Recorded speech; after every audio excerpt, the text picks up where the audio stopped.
What was the why of football to you? Was it an escape? Was it? No, it wasn't the why, it was a must.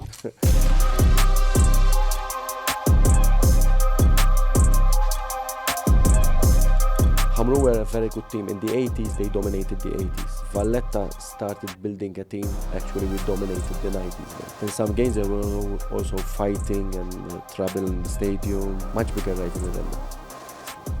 As a person, do you consider yourself happy?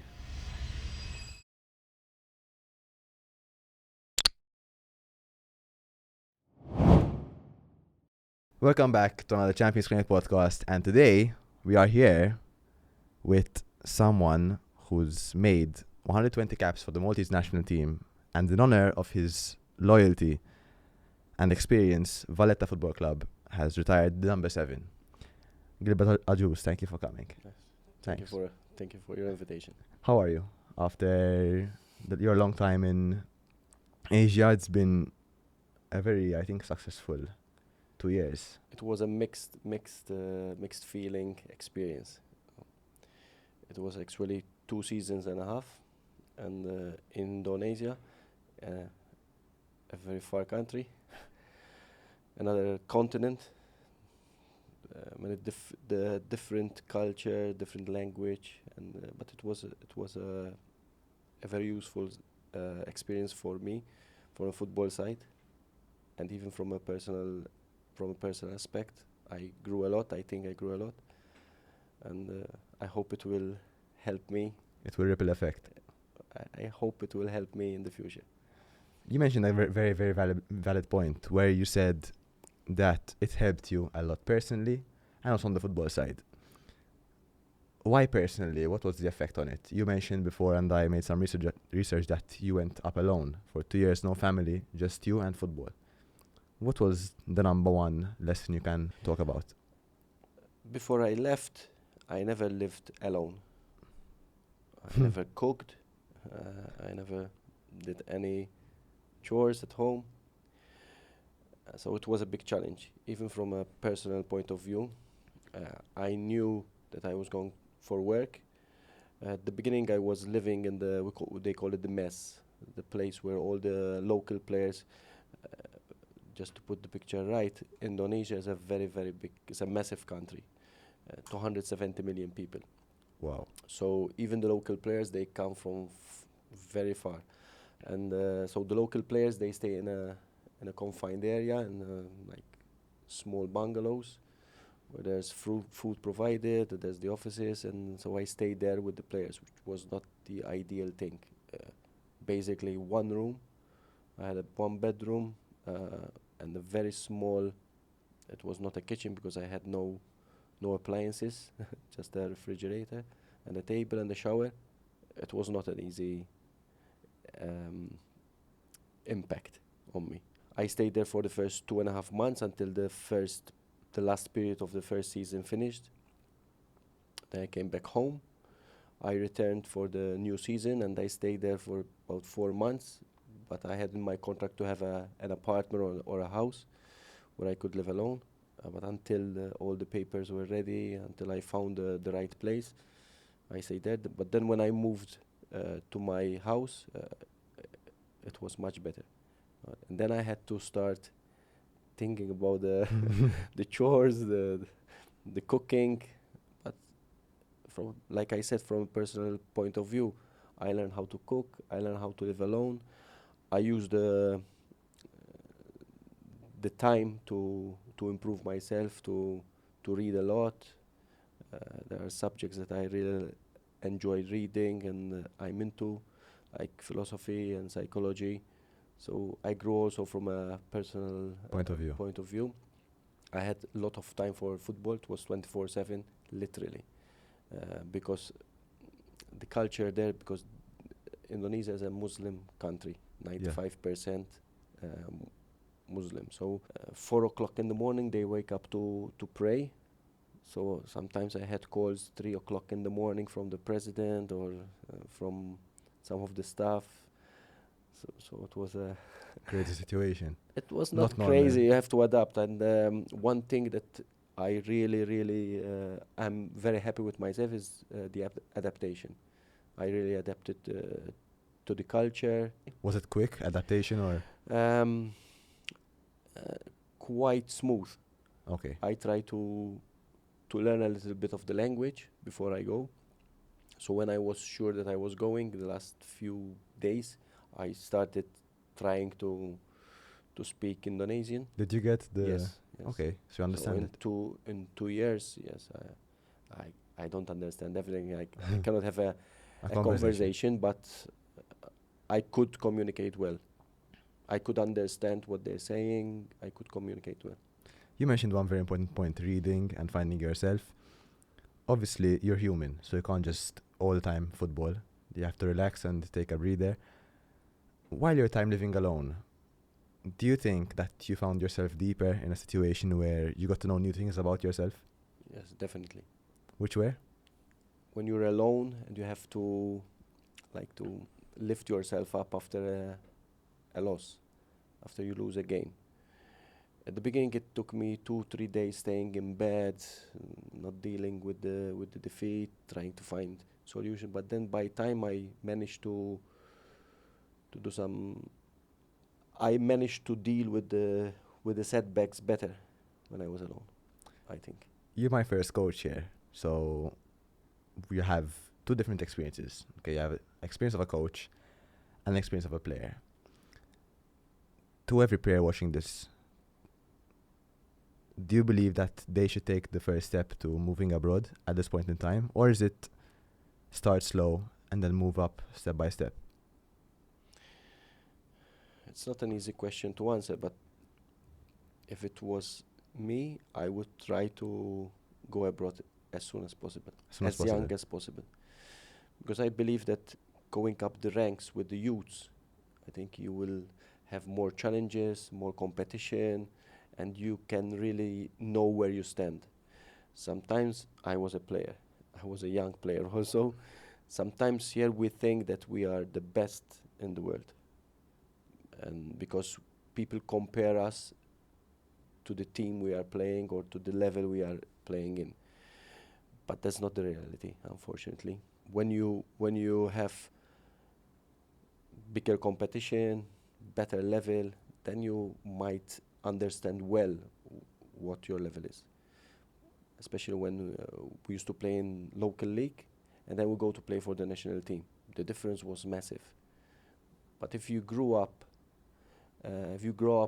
playing in a higher level, probably your abilities will improve. You will be better, maybe. I don't know. In real estate, you can either follow the crowd or be coached by the best. Elite is the #1 platform for agents who want more. More deals, more growth, and more leadership. It's not just a real estate agency, it's a launchpad with real training, real support, and a community that pushes you to your peak. If you're serious about becoming an agent, join Elite now and become the agent others chase. Let's get back to the pod. Let's go back. We'll talk about national team and your experience later. Let's go back to you growing up. What was the why of football to you? Was it an escape? No, it wasn't a why. It was a must. A must? No, it was a must. I mean, I can't remember myself doing anything else. My father was a football player also. Charles? Yes, Charles, and all my toys were transformed into football. Books, I don't know, anything. Soldiers. We used. I have an older brother, 2 years older than me. They used to buy us, soldiers. We used to make teams, put numbers on books, put names on books, and with anything will transform into a football game. We have also a younger sister. She's 5 years younger than me, and we used to play with roll a sock. Okay. And one throws the sock, and our sister was the goalkeeper. Anything that we could transform to a football game, it was football. So for me, it was only football. You mentioned the valid point that your father was a player, and when you see a role model, let's just change it up. Was he one of your role models growing up? Honestly, I don't remember my father playing. Okay. Because when I used to go to watch my father, it was in Empire Stadium in Gzira. I used to play football with the kids, so I didn't really bother looking at the games. Do you regret? But no, I think it was training. um, and he played until 30. Young. Yes, and I don't really remember him playing. I don't really remember him playing. Actually, I didn't even remember. I don't even remember watching football until I started playing. So I never remember. I don't remember going to the stadium to watch Valletta, for example, or the only game I remember that I went to watch was Malta, Germany. Malta against West Germany. It was 1984. I was 10 years old. It was full, and it was a very, very real. It was a big experience. It was a good result, good atmosphere for What was the national team. result? We lost 2-3, but we scored first. Carmen Buzotti scored first, but it was West Germany were A huge. champions. So it was a very big experience, and it was I could say it made an impact on myself. I was getting to that. Was it one of the games where it clicked to you and said, listen, this is what I want my life to be like? I don't know if it was that game, but I remember clearly. We were at school, and the teacher gave us an essay to do. What would you like to be when you grow up? And I wrote I want to be a professional footballer. And in that time there was no professional footballers in Malta. And I can remember clearly the teacher making fun of me in front of all the class. He said, how can you become a professional footballer if there's no professional football in Malta? And I can say that I lived all my life as a football player. Wow. So it was in me. I wanted to play I really loved football. I used to go to a bar next to us. We call it Kazin. As a young kid, and all the men they used to ask me the formation. I used to say all the formations of England, Liverpool, one by one. I was really, really maniac about football. You're one of the few people I know that spent most of his career at one of Malta's best ever football clubs, at Valletta. Were you always there? So was it from the nursery up? So I'm from Valletta. My parents are both from Valletta. And I'm proud to say that I'm from Mandrach, from Valletta. In my time, there were no nurseries. Okay. So very few clubs had the under 14s, under 16s, this stuff. And my father had I used to go to Centro Sportivo Marsa. It's a place, it was free. It was a government-run place. It was free for all the children. We used to go Saturday morning in Marsa. All the children will go there. There will be coaches, ex-players, football players, and they used to go there. My father was a coach there.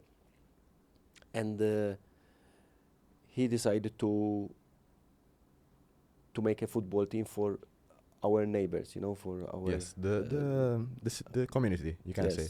In Valletta, our area. And he made this team, and I was one of them, obviously, because it was my father. I was one of the youngest.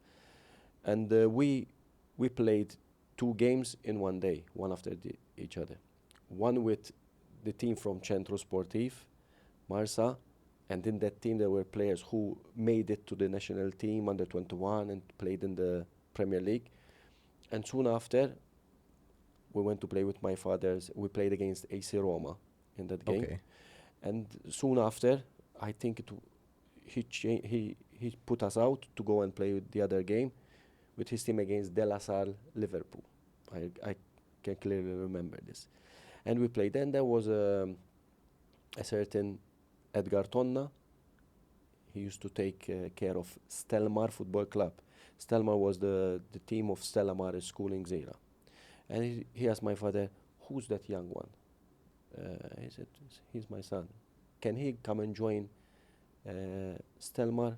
And my father said, he doesn't attend that school. No, don't worry. We are soon joining another club.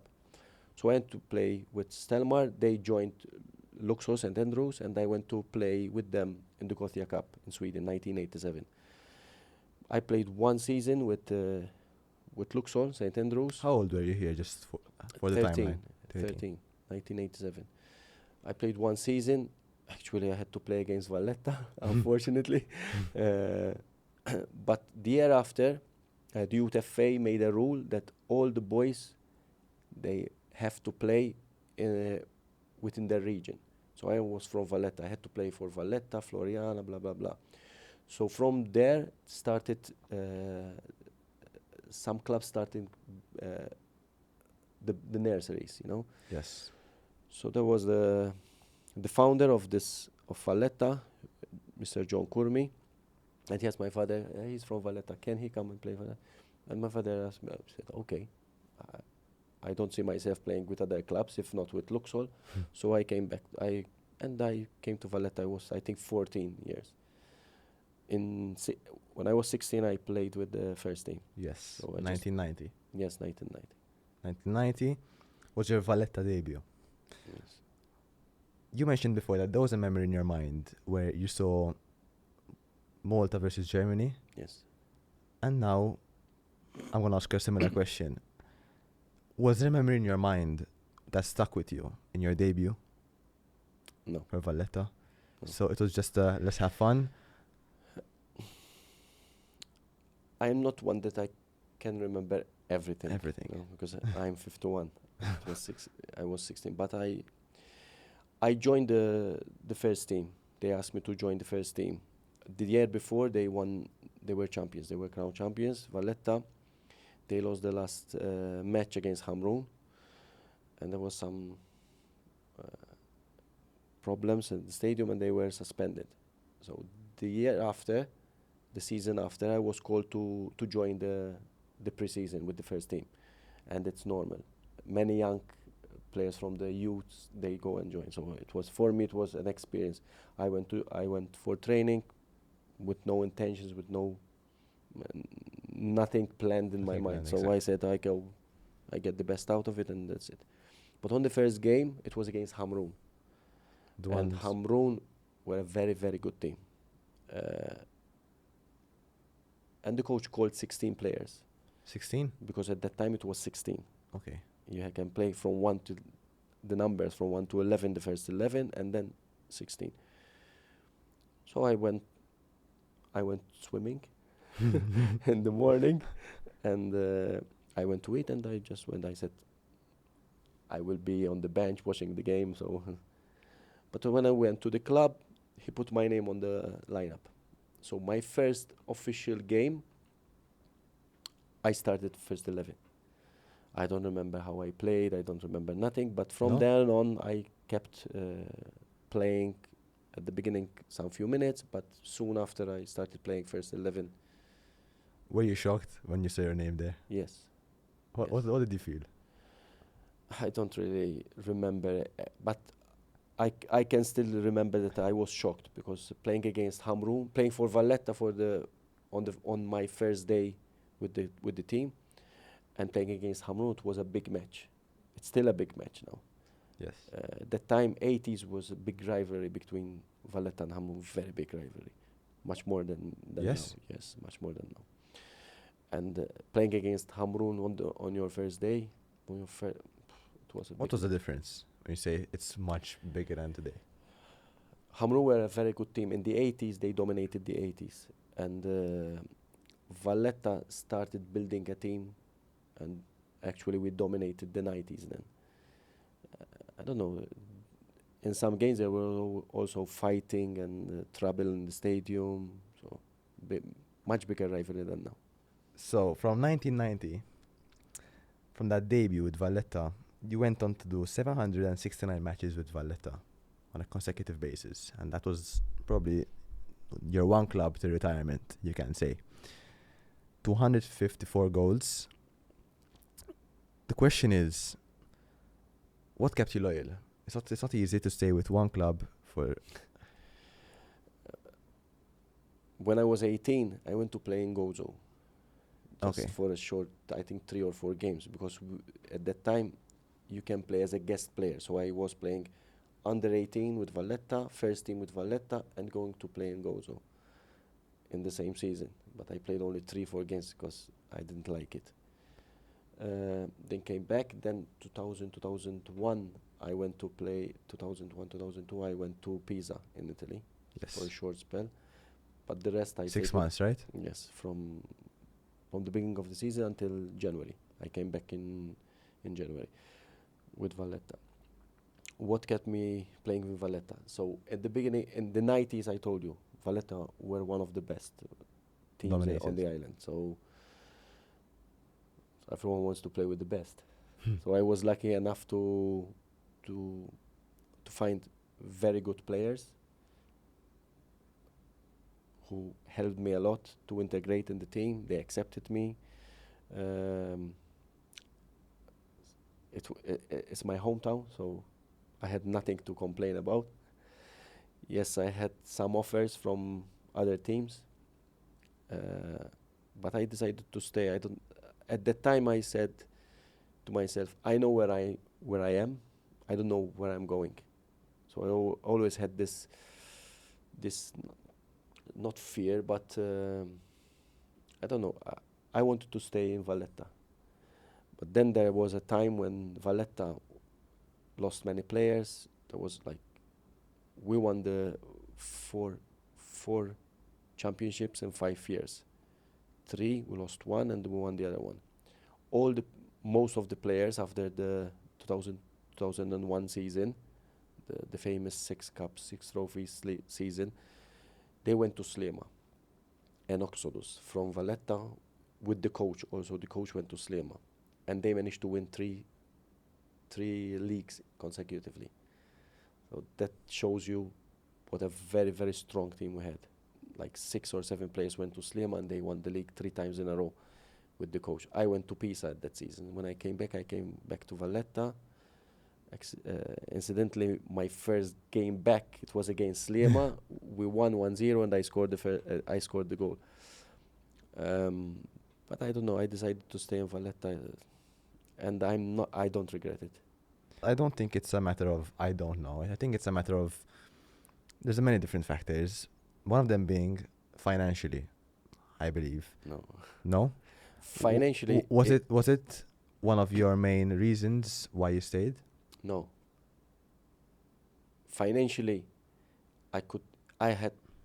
so Sliema were the strongest team, and at that moment they were the team paying the most. Valletta were going downhill, and financially, for sure, it was not the reason, because if I wanted to go, they offered me much more money than I had, and it's a known fact that Sliema paid much more than Valletta at that time. So it was not financially. One reason that I can tell you is that I invested in friends, not in money. Okay, interesting. So I had a good friend of mine, Mr. David Chwirep. I know he doesn't like it when I mention him. He was my sponsor. And I said, and I told him, that's why I'm saying it publicly, I said, I prefer to get less money, but to have your friendship, because I think friendship you can benefit more than just 1 year salary. There were other people. There was Noel, we call it L'American. He was the supporters club president, and they made a big sacrifice to pay my salary when there was no money. So I said, maybe I stay in Valletta for these people, for the loyal supporters, and I know it was a difficult time, but everything happens for a reason. 7 years after, Mr. Victor Shriha came to Valletta, and he built a strong squad, and we started winning the league again. And I was part of that also. So I don't regret my decisions. Is there one moment, I keep on asking you this question because memories live forever. Is there one moment in your career with Valletta where you say, listen, this is probably the best feeling I've had in a long time that came from the club? I like to look at my career as a whole. If I take one game, one season, it's not fair for the other seasons. I've won what I've won because I've won the first season, the first league. It was we were unbeaten. I won my first league as an unbeaten. We did it again in 2012, I think, if I'm not mistaken, again as unbeaten. There was the season when we won the 5 cups, the season when we won the 6 cups. So there were many special moments in my career, and I cannot pick one. It's not fair to my career to just pick one season or one game. Do you consider yourself one of the best players Malta ever had? Uh, No, it's not a cocky question. I know that I'm one of the most successful players in Malta because there are facts. It's on paper. It's on paper, statistics. I'm happy that I was chosen also in the best ever 11 last. Exactly. So yes, that makes you feel proud of yourself for what I did. I'm really happy that people appreciate my career. And being the best or doesn't change anything. It will not change my career. If there's someone better than me or someone will be better than me tomorrow, it will not change what I've done to my club, to my country. So, but honestly, I'm proud of my career. How have you seen football in Malta process? Did it grow since you played and Football evolves. evolves? Every year there's something different. Yes, in some aspects it really, really improved. In other aspects, I believe that We are lacking. it's not lacking. It's different opinions. Let's say. I think before there were better individual players. Okay. You can pick individual, technical, intelligent, smart. Maltese players we're Yes, discussing? Okay. Maltese players. It was also hard to be part of the national team because there were a lot of Maltese players available. Now there are less players available. But physically, the game improved.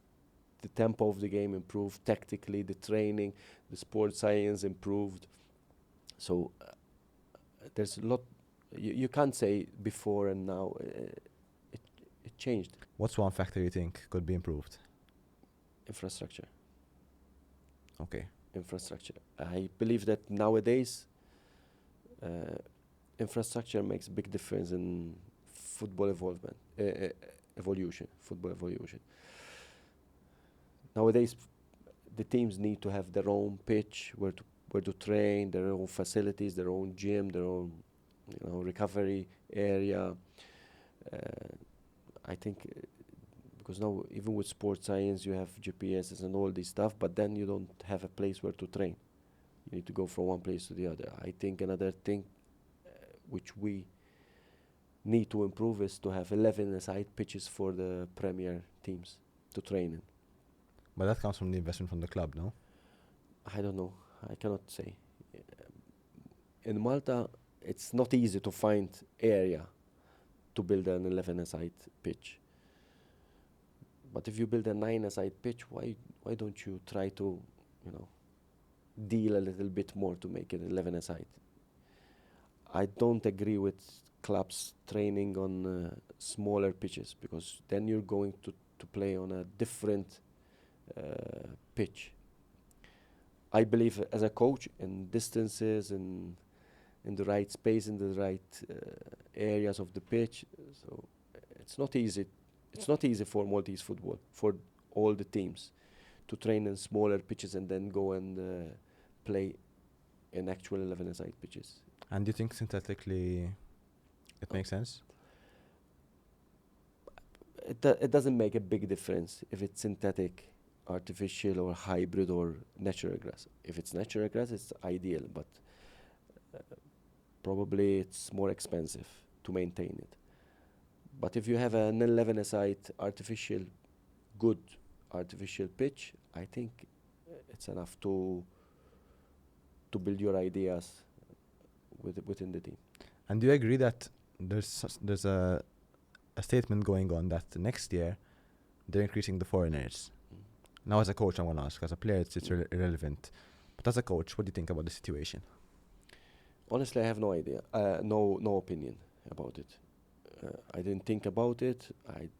I heard about it, but I didn't really thought about it. You didn't. Exactly. There are pros and cons in anything you do. It's not easy for the local players, especially the young ones, to find space, and then there's not enough Maltese players of certain level to play for the national team. On the other hand, it's not also fair with the players to play because we need to play a Maltese player. I don't agree with that. If I have to be chosen, I have to be chosen. I prefer to be fairly and on my own merits. It's not because we must play, we must field 3 Maltese players. It's not. Maybe I don't know. Maybe there are some players who are playing. There are players on the bench that are better than them, but they cannot play because of the rules. Sense. Okay. So it's not fair even with the players because they're getting a different perspective of their own abilities. Do you think this will affect the national team? You are a coach of under-21s of national team. I was. You were. Do you think it will affect? When I was under-21 coach, it was one of the biggest problems to choose players playing. The ones playing regularly in the squad. Okay. So, in my time, I could think about maybe 4 or 5 players who were playing regular football in the Premier League. And it was not, they were not playing regularly, but they were participating a lot, more than the others. We had more players from the Challenge League, and we also had players from the Section B Youth League to play against Spain. It's not easy. For the players, it's not fair. And for the national team, under-21, I'm speaking about my experience, it was not fair to play players who are not playing regularly in their local league, and you have to go and face Spain or face Russia, which is a massive level. There's massive difference between our level and that level. So it was a big challenge for me, for the players, and I think if you don't give space to them to play, they can't evolve, they can't show their potential. Right. But it's a coin with 2 faces. I mean, it comes from the club, it comes from the coach. Are you brave enough to give a young kid the chance to play in the Premier? I was lucky that I had coaches that were brave enough to give me the opportunity to play when I was only 16. Maybe, I don't know. I proved them right because I kept playing until 38. There was more space for me to play because there were only 2 or 3 foreigners at the time. So I had 8 places to play. Now it's the opposite. 8 foreigners and 3. Is the coach brave enough to give the young ones? Is the club brave enough to invest in young players, to build on young players? I can't answer you. It's a very hard question. Let's change it around a bit. You were in 2 different nations, you can say. Very big difference, where I believe football also is different, no? Even how the fans face things, the level. Where do you see the difference in Premier League clubs here and Premier League in Indonesia? What's the main difference? When I went to Pisa, there was also a rule there that you must field under 23 players, under 21 players. In Indonesia, there's the same rule. You must play an under 21 or 22, I don't remember exactly, the first 45 minutes. So for the first 45 minutes, you must have 1 young player. And if he gets injured, you have to put another young one for the first half. Then you can change him, you can substitute him during halftime. But there's also, because they have the same problem. So there's a rule there. About the fans, like I told you, Indonesia and Malta, there's no comparison. It's a country of 270 million people, and football, they are crazy about football. People are crazy about football. On social media, the club where I was there, PSCS Semarang, it's from Semarang city. They only have one football team in Semarang, 1.4 million population, and like Instagram, they have like 875,000 followers. There's Persib Bandung, maybe the biggest club in Indonesia. They have, I don't know, 6.5 million Instagram followers. So you can't compare. It's impossible to compare. You can't compare. But where do you believe, and we'll move on to your career, where do you believe that Malta could enhance the fan base situation when it comes to fans attending? Because there were times where we played in the Premier League and there were a very, very, very good fan base. But then we come to games where there are no people. Not on my club, because my club were consistent basis, but there are clubs, the Premier League, that have no fan base. There are many factors. Watching live football, English, Italian, Spanish, German football, Champions League football, and then you start comparing. If you watch English Premier League game and then you switch on a Maltese football, obviously there's big difference, but there's big difference in everything, in money, in financial, in supporters, in culture, everything. So what comes first? Results, and then maybe people start coming to the stadium because the results are good, or we bring the people first to the stadium to help us improve and get the results after. The mentality also doesn't help. I think if you ask me this question, when it comes to this situation, I think it's all about the marketing side of things. Life is all about a story. It's all about a story. So why can't we create events before the game, something to look forward to? Because if it's a random game, it's for nothing. When you go to see a game abroad, for example, and you pay for a ticket, you feel the experience. So you go before the game, 2 hours before the game, you have a beer, you have some fun, there's activities outside the stadium, then you enter the stadium. You wait for them to warm up in front of you, Saying from our games, now there's obviously I get the point of where and the facilities we have. We don't warm up in front of the audience, so I think that's already a missed opportunity for the fans to engage and to see something before the game, Have you ever been to Azerbaijan? No. And they're a bigger country, more money. The stadiums are empty. It's about culture. We can't compare ourselves with English Premier League. We have to start being realistic about the mentality of Maltese people regarding Maltese football. So first we have to change the mentality of the Maltese people regarding how they look at Maltese football. How do you believe they look at Maltese football? I think many people, they don't like, or they like to make fun of Maltese football. Because rightly so, we are not successful. So that's why I said, should we start investing and trying to get the results like Hamrun did? They did a historical feat. They managed to break the barrier to go over the first hurdle. Was it difficult? Probably very hard to reach that level, but they managed to do it, and it was not impossible. They had to win the first game of the Champions League and the last game of the Conference League.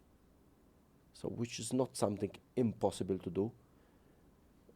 But they had the vision, they had the hunger to do it.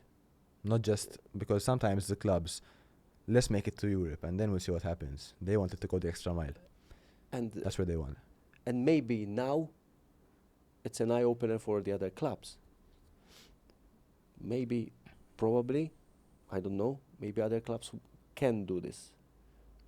But someone had to do it first. Someone had to have the vision, the dream. And Joseph Portelli and Hamrun had the dream. And well done, congratulations to Hamrun. Now, even the Maltese people, they are looking at football, at Maltese football, from a different Aspect. perspective. Hamrun people are very proud of their club, and they're watching now. They are saying that now the Maltese League is not important. Now we have to focus on the Europe Conference League, and then after in December we starting. When January we start thinking about the. No, they already changed the mentality. So if someone has a dream and it's realistically touchable, how can say? Exactly. Why should we don't dream? You mentioned one important point, and I want to answer back in a way. We can't compare ourselves to English football, and I totally get it, 10,000%. But sometimes we tend to copy the best. Valletta, they are doing a fan zone before the game. Yes, They did the first one in Valletta because I was present there. The second one against Hamrun, it was in Ta'ali. So they are trying to attract more fans. to but the that's fan- one. That's one club. But someone has to start. Maybe other clubs will copy Valletta. Maybe some clubs will copy Hamrun about the European journey. Someone copy Valletta about the marketing they're doing, the really good work in marketing, what they're doing to try to attract more spectators to the stadium. But it all in Malta, unfortunately, it all depends on results. If the team is doing very well, if the team is doing well, people will come to the stadium. Especially some clubs, the traditional ones. They have a supporters base which is okay. I can't understand, and you can tell me more about this. How before Ta'ali, the stadium, the national stadium, used to be packed quite well and consistently, I believe. You can tell me more about this. What do you think made the difference of lack of interest, you can say? Like I told you, there are many factors, but one big factor is live football on TV, foreign football on TV. When I was young, we couldn't watch a live game. We have to wait. Saturday night there was a shows all the English League goals, or Domenica Sportiva on Italian television to watch all the games, all the goals from Sunday fixture. Now, Monday, Tuesday, every day you have a live football match. So you stay comfortable watching good football, better football, than going to the stadium. I think that is one big reason. One objective one must consider to improve the fans attending Maltese football. I think results. Results. Why Hamrun have so many fans going to watch the European games?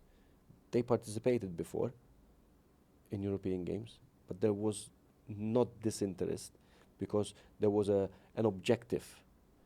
There was a dream going to the group stages. And the people started believing that they can do it, so they started attending more. They started believing in the results. Makes sense. And maybe Hamrun got all those supporters because many of them believe that I want to be present for this historical day. They went to Latvia. They wanted to be there to see their team doing something which other teams didn't do before. Okay. They felt exclusive. Valletta, we couldn't do this because in the 90s when we were strong, the format was different. So now you play in the Champions League, you lose, you go in the Europa League. You lose, You go. So I have more chance. Before you play 1, 2, you qualify first, second round, and then you lose the third round, and you're out of it. So the format helped them, but they managed to do it. This conversation always comes up. What are you going to do after football? And your decision was to become a coach. Now I hear so many different people saying, I'm bored of football, like when they're older. I would prefer to take on a business venture, Why was the coaching system still into you? I was still playing. I was 30-something, 30 or 31. And the national team coach at that time, Dusan Fitzel. He asked me, why don't you do the coaching courses? Because I see in you that you can do it. You were still playing, right? Yes, I was still playing for the national team. I was still playing. I played until 38. I was only 30. And he told me because, the football career will soon stop. And I said, okay, I will give it a try. And because I played 25 games for the national team, I will start from UEFA B license. Okay. I said, okay, let's give it a try. And I didn't, and I really enjoyed it.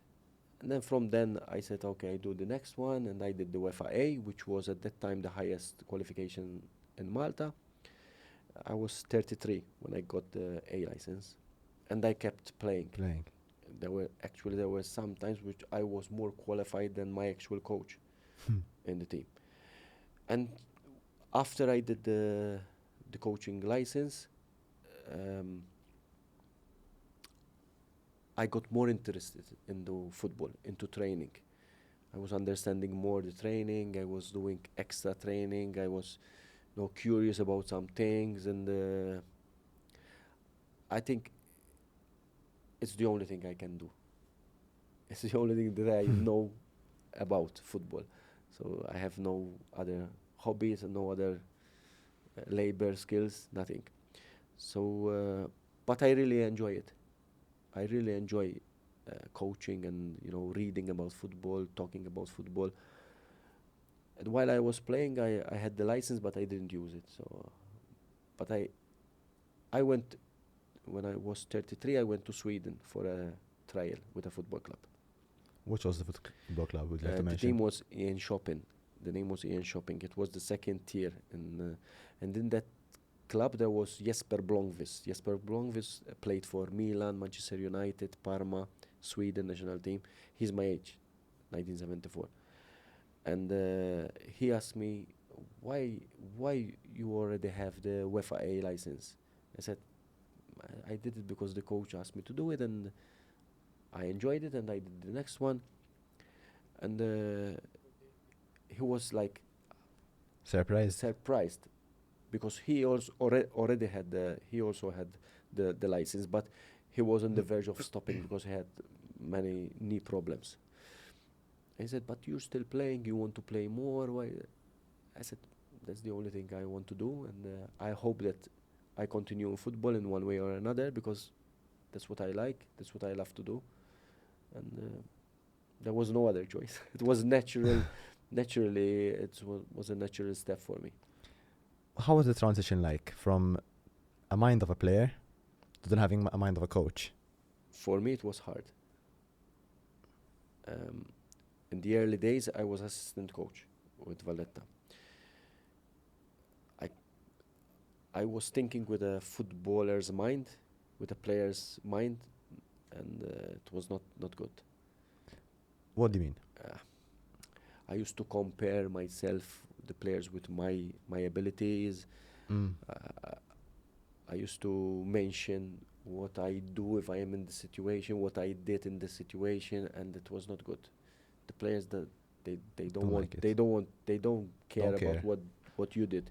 Okay, what I did as a football player, it helps because I have the experience. I have the experience as a player. I have the feeling of the dressing room. I know what the player feels when he's not playing good, when he's playing very good. I experience them all. I know when you're winning, when you're losing. So that's a massive asset for a coach to know the player's mind, to understand the situation. Even when a player misses a chance in front of goal, I can feel what he's feeling. I mean, if he scores a brilliant goal, I can understand what he's feeling, especially the young ones. When they play a good match, how they feel. Now they have social media. So I can understand that. And for me, it's a big asset. Obviously, I studied other things to help me in other aspects. You mentioned psychology as well. Psychology, and I also studied non-verbal communication, so I can Okay. understand. I can understand what the players are thinking while I'm talking to them during training. So there are a lot of messages that one can transmit without even opening your mouth. So that's basically it. As a coach, how do you handle the player situation, the relationship between a coach and a player? Do you see it more of a let's build a connection because it will help both of us then succeed in the game? Or is it more professionally? Keep your distance and... I don't treat the players the same. And this is, Each player, you mean individually? yes. Okay. And this is in Indonesia, I had this, not argument, it's discussion. And probably in Malta, they think the same too. No, they are one team, you should treat them all the same. I don't believe in this. I don't believe that all the players should be treated the same. Give us an example of what you mean by this. Okay. If you have let's say, you have the most experienced player, he's a 35, 36, 37-year-old player, he played all his career, very successful, and you have an 18 or 19-year-old promising player, do you treat them the same? Do you, I don't know, if they come 1 minute late, do you treat them the same? Do you discuss more with the more experienced player, but you guide or you give like guidance to the younger one?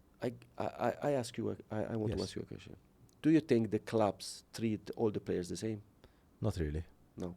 Not They really. pay higher salary to the striker, to the more experienced, Yeah. but to the younger one they pay less. So how can the president expect from me to treat the two players that he doesn't pay the same, to treat them the same? I mean, there are rules that both of them they have to Stick by. adhere with stick to the rules, like you know the rules, you know, Not coming late. not use the mobile phone on the lectures, be punctual, uniform. The Okay. normal stuff, yeah. But even to correct or to explain an exercise or explain something, that a principle of the game, to one young player, it has to be different to the older one. I learned a lot from Dusan Fitchell, my ex-coach I mentioned earlier. Dusan Fitchell, once I was the captain, the most experienced player in the team, and we were doing something, I don't remember exactly what exercise.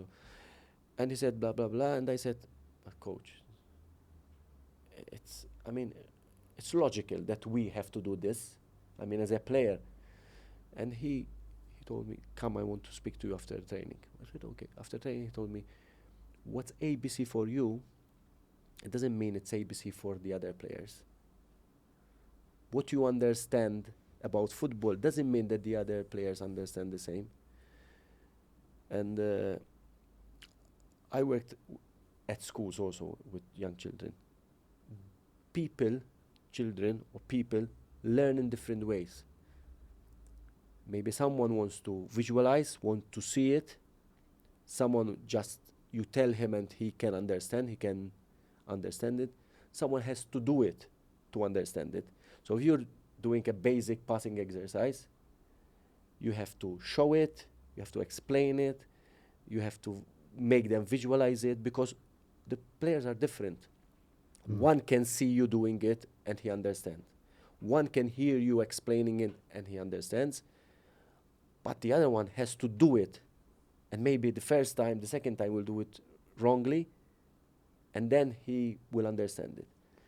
So you have to treat, you have 30 different characters, 30 different brains, 30 different people to absorb, to intake information in a different way. So it's difficult to treat everyone the same. Being a player, did it help you? So basically being a player and being a coach can interconnect. So it taught you many different things: how a player thinks, how a player, the moods of a player. You know, going to training and not feeling like sometimes. A coach, he's the head of the team. So you have assistant coach, goalkeeper coach, physical coach. There's many different factors. And an analyst. How do you handle the on-pitch and the off-pitch situations where you'd have to manage every single man on the team? How do you manage? So it's not easy, yeah, because thinking about it, there's so many people going on. I believe that the job of a coach, of a manager, or call it however you like, it's more off the pitch than on the pitch. I think dealing with people, managing problems, they take you a lot of energy. They absorb a lot of energy from you. Like I said, people are all different. We are all different. So even the assistant coach, if you have two assistant coaches, I had two different assistant coaches, I will not explain my ideas to one the same like I explain it to the other one. Because if I want to pass a message, I want to be sure 100% that they get the right message. So as a coach, as a head of department, the team, you need to understand and have the ability to pass on the message, the right message to the people. Now, can I correct you on here? Yes. You were a national team coach and also a club coach. Yes. So a club, there's obviously the transfer window where you can transfer players, but it's mostly the same team. When national team, it's also the same team, but then it transfers. Some players come from the under-19s, new players, so it's and short time with the players. Obviously, you get to know the players more with a club than with the national team. Over time, you get to know the players, the same thing. Do you still handle it the same way? No. So national team was much, much different than a club. Yes, a club is more, the relationship is more bonded on a day-to-day basis. So what I managed to do in Indonesia is that I managed to build a very good bond with the players, with the staff, with the players, with the supporters. I still have players sending me messages, when are you coming back? I was sacked 5 games before the end of the season. It was basically the last 2 months or 1 month of the... Was it due to results? Yes. Okay. The team was in the bottom part of the table. But the year before, we broke all the records. We managed to finish 6th, which is a record for the club. I managed to do 75 games, which is a record for the club. We managed to win the most points in one season, all the records. And I believe that I have very good relationship with the players. Due to bad results, the president told me that, listen, we need to do something, and we decided to stop you. It's okay. It's understandable. All the players, I told him, listen, I want to pass the message myself. I want to go there, and I want myself to give the message to the players. And I said, okay, I will. They were playing away, and away means you need to go travel a lot with the plane. It was a 1-hour flight, and I said, okay, I will wait for you when you come back. So if anyone wants to meet me, tell me something, and go for a coffee, I will wait for you. From a squad of, the squad was like 45, only 3 players, and I'm including all the staff, that they didn't have the time to meet me. One because his wife had to go to hospital, and the other 2 were young players that they needed to go somewhere. But all the staff, all the players wanted to meet me. I was playing padel with some friends, and I went to look at my mobile and I saw 15 missed calls. So this is the day after I was sacked. And I checked, and it was all from one of the messers. And I called and I said, what happened? Something urgent? Because 15 calls. He said, no, coach, where are you? I said, I'm playing padel with some friends. How long will it take to come home? I said, I don't know. I need to go to shower, blah, blah, blah. What do you want? No. But how? I said, if it's something urgent, I will come in 30 minutes because I was a bit far. He said, okay, we'll wait for you. I said, what? We'll wait for you? What do you mean? No. We are waiting at your home. And I used to live in a secured area, in a confined area with the security, with the gate. And when I went, I put some on social media. There were about 25 players plus staff waiting for me outside my house. They wanted to say bye, to appreciate what I did for them, and the captain, the goalkeeper, and the senior players, they took me to eat.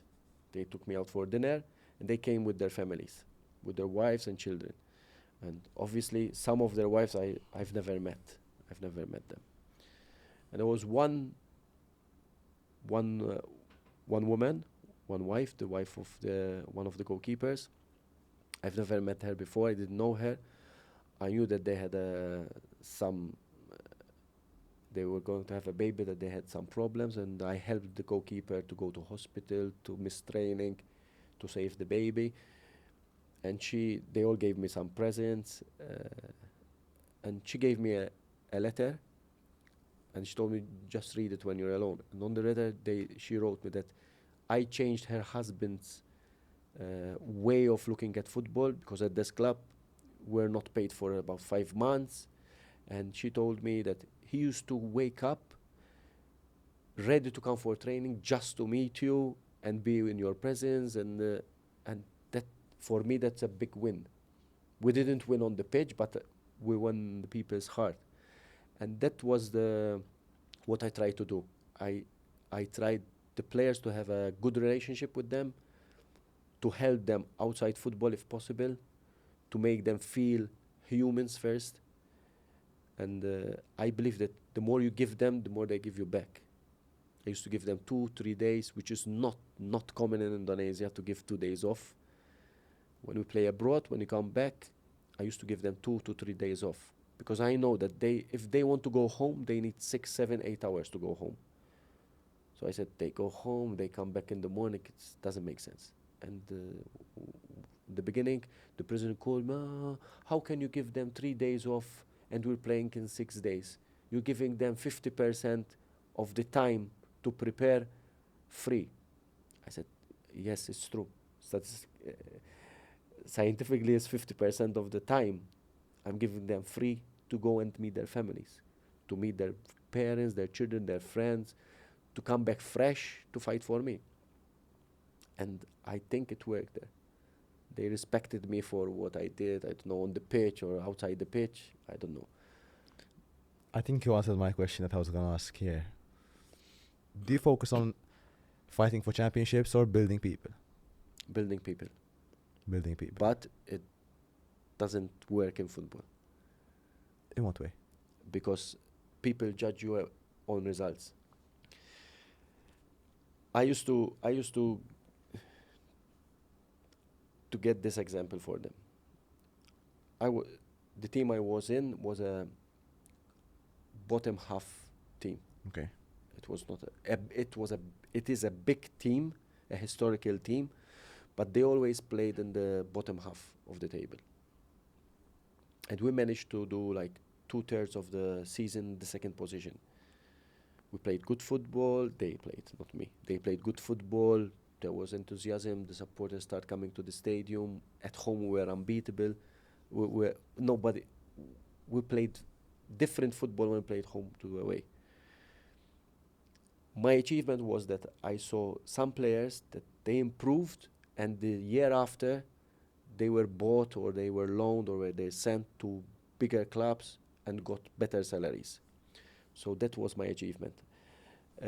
It's not easy to have a small team and win the championship, but people judge coaches on results.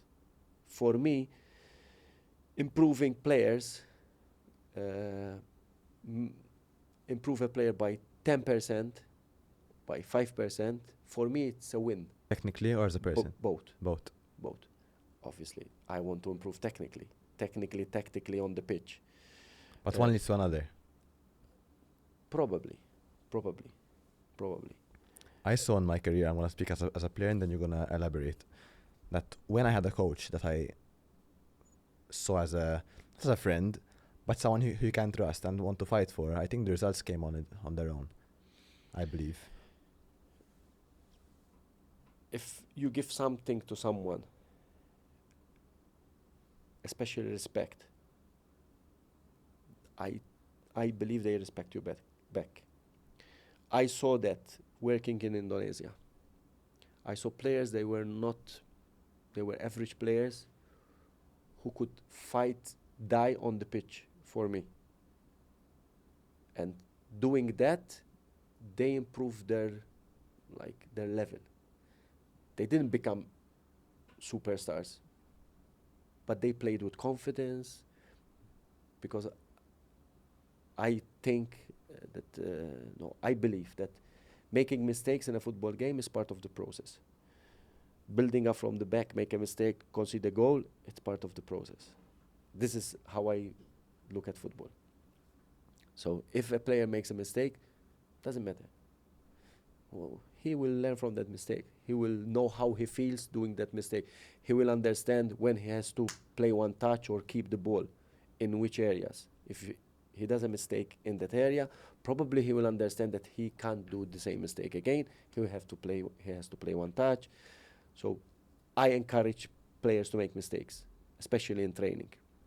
We repeat, do mistakes, repeat, until they are confident enough that they are not afraid to make a mistake. I tell this to the players. I prefer that you make a mistake because you are trying to do something which we talked about our principles, rather than making a mistake because you're afraid to do something. So making a mistake because you're trying to play, you are trying to do something according to our game plan, for me it's okay. Well, this is life, you know. This is life. It's life. But football is, once I read this, football is like you are a CEO of a company and you have your audits every week. The auditors are coming to check your accounts every week, because that's what football is. Every week, everyone is judging you. The difference is that I think football is supported by a lot. So it's live. People can see what you're doing consistently. So I get where you're coming from. But even the business, yes, for sure. You can.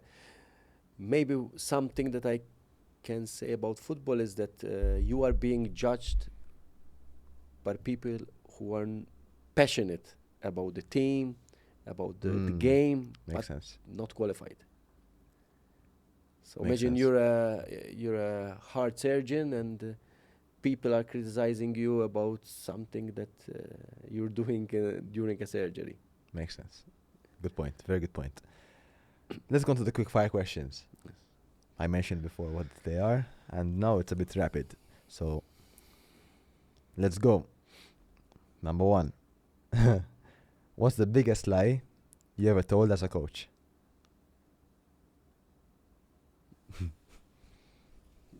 That I was not afraid. That I am not afraid. In what way?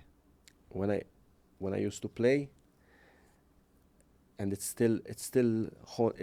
still haunts me. People look at me as a confident man, but I have my fears, my doubts, my insecurities. As a player, I could feel that the players around me would look up at me, you know, seeing what I'm doing, especially the younger ones when I grew older. But deep inside, I used to be very afraid. And even as a coach, sometimes you don't say a lie, but you live a lie. You have to look confident. You have to act. You have to look confident because everyone is looking at you. You need to act as confident as. But for sure, you need to be prepared, and you need to know what you're doing.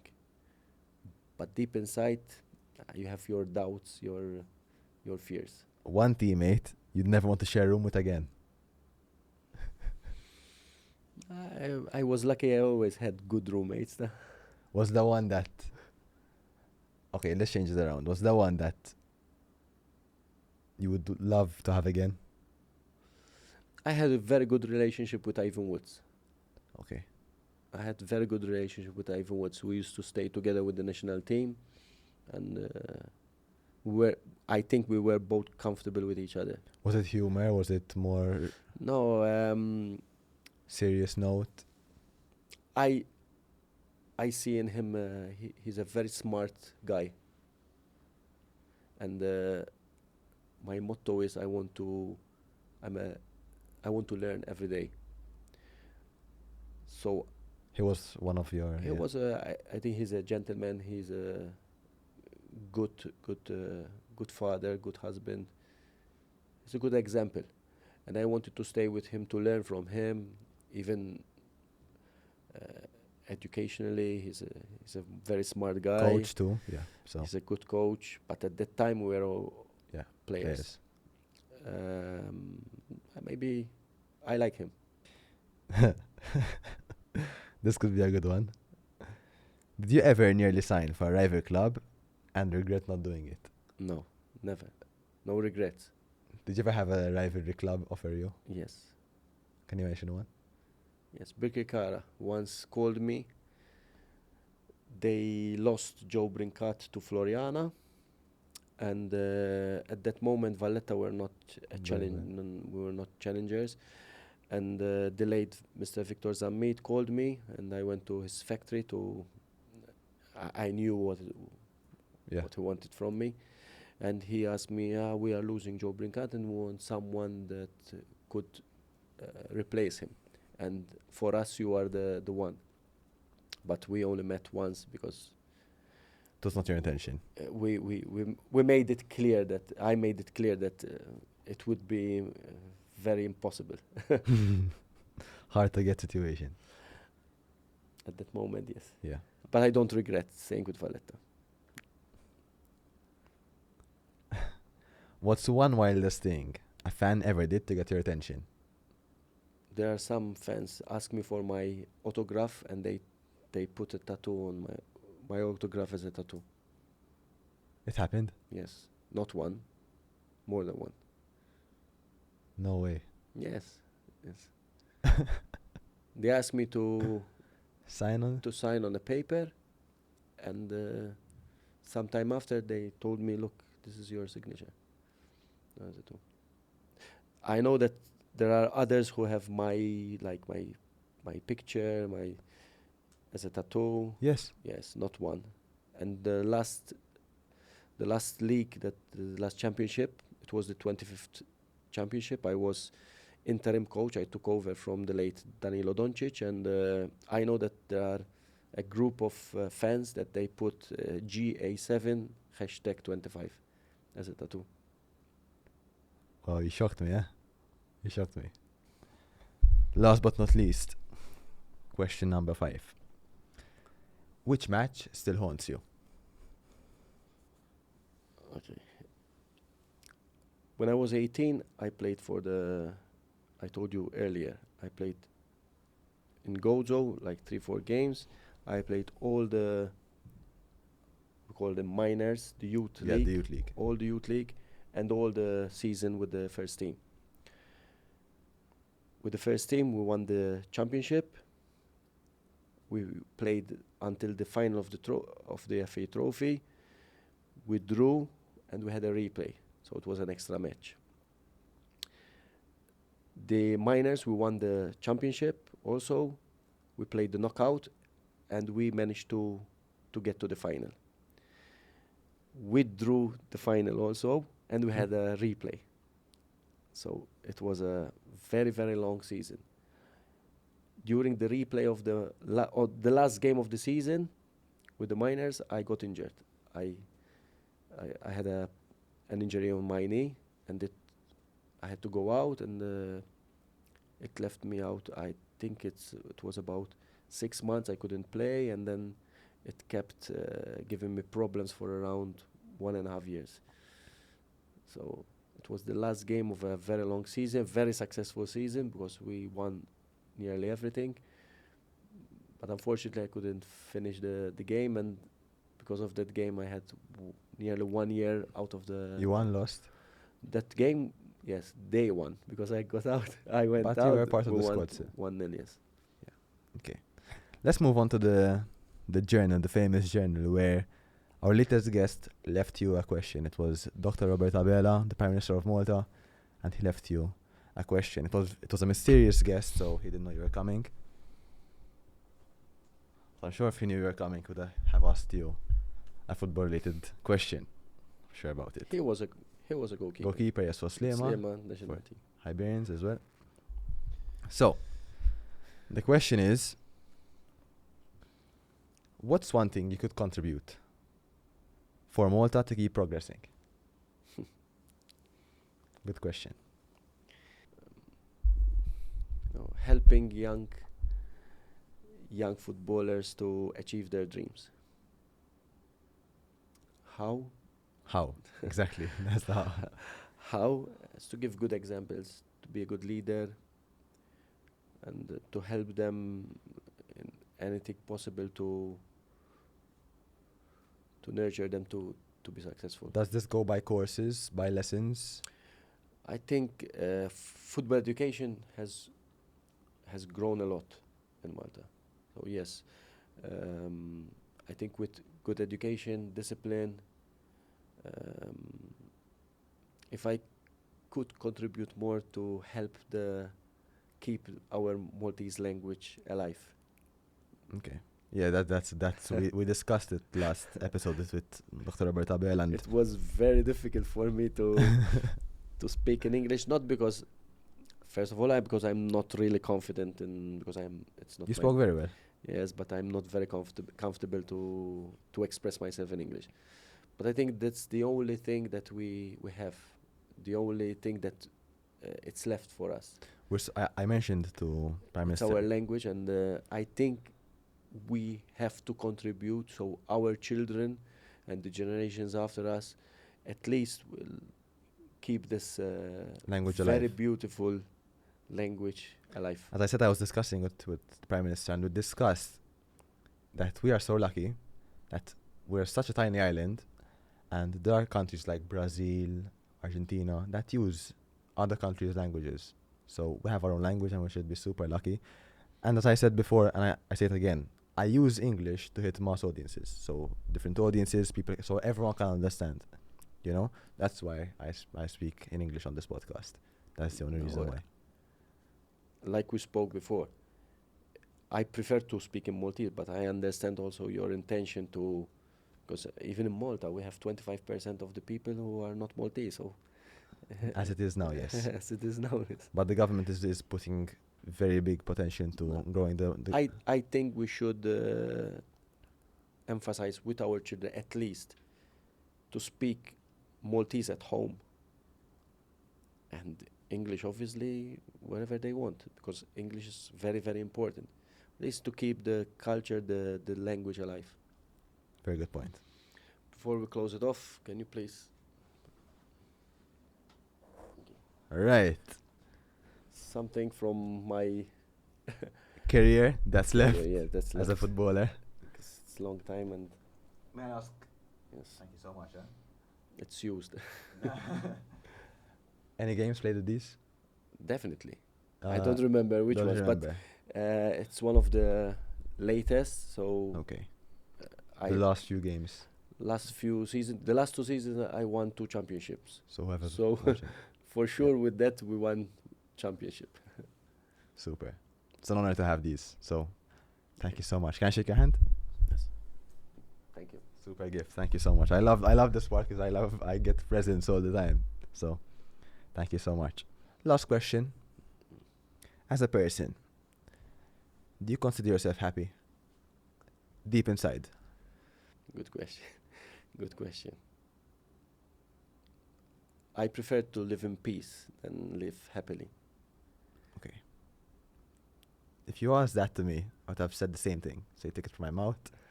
And yeah, very, very good point. Very good point. There are some people that currently are living in a situation where they can't go out of home, discuss, without hands, without legs, you know. So my point is we're so lucky currently that we're sitting here discussing life, discussing a passion, and we can actually take that passion into reality.